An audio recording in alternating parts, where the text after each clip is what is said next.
Hello YouTube, Elmas to show off here, and I have for you guys today a pretty fun and good NU Wi-Fi battle that I had against Joseph, aka Swagilyph. His channel link will be down in the description. Make sure to go check him out. And of course guys, if you do enjoy the video, make sure to hit the like button down below and to answer the question of the day. And of course, my answer will be at the end of the battle. So let's take a look at the team. As you can see, my opponent has a Pangoro and Glalie. That is because his battle is about 2 or 3 weeks old, and I have a lot of old battles backed up that I have to get around to uploading. But going into this match, the only real thing I was worried about was his Pangoro, which even then, as long as I don't allow it to get up a Swords Dance, I really shouldn't be too worried about it.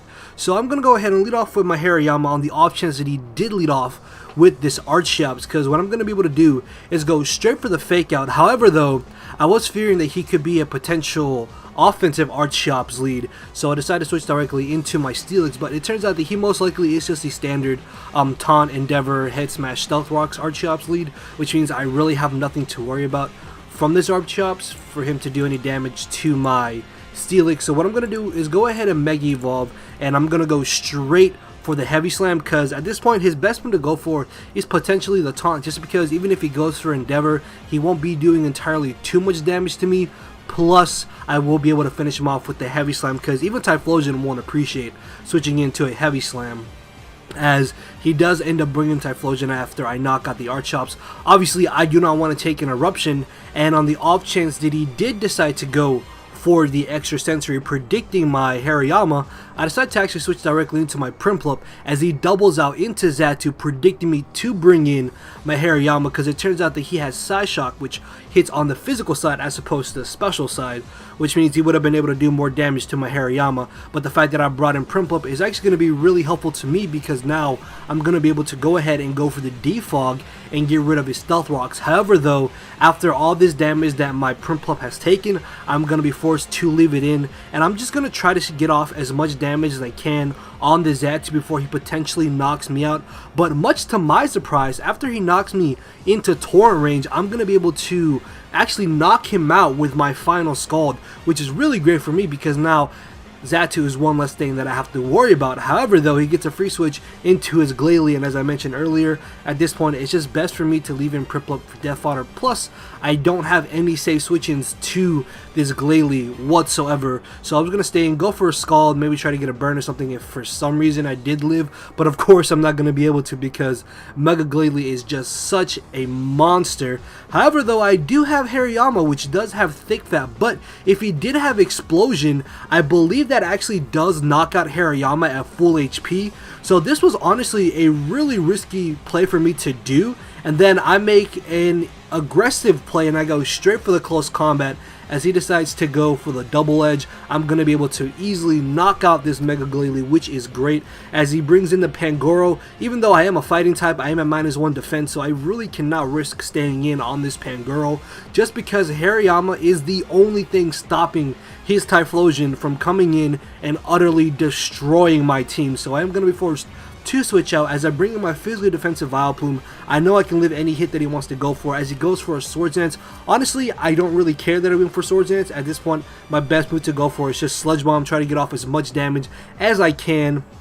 And I thought that even after +2, my physically defensive Vileplume would be able to live a knockoff, so what I was going to do is just go for another Sludge Bomb, hopefully bring him down to the point where a Poison would knock him out. However though, I just die. This is why Swords Dance Pangoro is terrifying. It has no walls, and he's able to finish me off. Luckily though, my Scarf Rotom's Volt Switch is going to be enough to finish him off. I was very scared that Volt Switch would actually not knock him out and I would have to fodder something else on my team. Luckily though, it is enough, as I'm able to get rid of the hugest threat to my team. Is going to go ahead and bring in Typhlosion. I was really worried that an extra sensory would knock me out, because I don't know if he's Specs or he's Scarfed. So what I'm going to do is actually switch into my Rotom, because judging for how much damage extra sensory does to me, I will be able to determine if he is Scarfed or Specs, and obviously he is Specs, because that did way too much damage to my Rotom, as I'm going to be able to outspeed him because I myself am Scarfed. I can get off enough damage to the point where I can just bring back in Typhlosion and finish him off with a combination of Fake Out or Bullet Punch, but I think Fake Out just finishes him off. but because he does still have his Aurorus, is Aurorus, I want to say, then I can't just bring in my Steelix, and I can basically just go for a Heavy Slam, or I can go for an Earthquake. It doesn't really matter. And the reason why I went for Earthquake over Heavy Slam is because I didn't want to risk Heavy Slam for whatever reason not knocking out Typhlosion. And after he brings in his Aurorus, I will be able to live any one move that he wants to go for, even if he does end up getting a crit with whatever move he does do. As Hyper Voice actually did a bit more damage than I was expecting, just because I'm especially defensive. I'm going to be able to just utterly annihilate the Aurorus with Heavy Slam, and I believe that was the 2-0 victory in my favor, or 3-0 victory in my favor. And I'm not going to lie, going into this match, team preview was really in my favor, because as you can see, I pretty much had an answer for everything that Joseph had, outside of Pangoro getting up a Swords Dance. And Joseph is not a bad battler by any means. He is a very avid NU player, and he does constantly top the ladder, I believe like top 10, top 5 very easily, so don't judge him off of this match. But definitely go check him out, guys. He's very entertaining. His channel link, of course, is down in the description. And my answer to the question of the day, which was, do I agree with the banning of Glalie and do I agree with the banning of Mega Glalie and Pangoro? I do, I really do, because honestly, Mega Glalie had practically no counters in the tier. Pangoro was literally one of the best stall and wall breakers in the tier, because as you can see, he O-code a max defense, max HP Vileplume at +2. If Pangoro got up a free Sword Dance against a stall team, then Pangoro would utterly just plow through it. And I think that's why it got banned. It had no safe switch-ins.